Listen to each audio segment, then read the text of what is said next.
6 ខែនិងគោក6 ខែមានចម្ងាយ102 គីឡូម៉ែត្រពីក្រុងភ្នំពេញ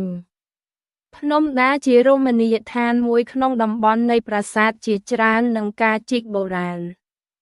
ភ្នំដាក៏ជាផ្នែកមួយដែលទាក់ទាញភ្ញៀវទេសចរយ៉ាងពេញនិយមរបស់ខេត្តតាកែវ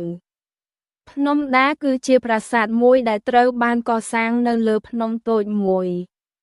វាត្រូវបានកសាងឡើងនៅសតវត្សទី 6 ដោយព្រះមហាក្សត្ររុទ្រវរ្ម័ននិងបានកសាងឡើងពីថ្មបាយក្រៀម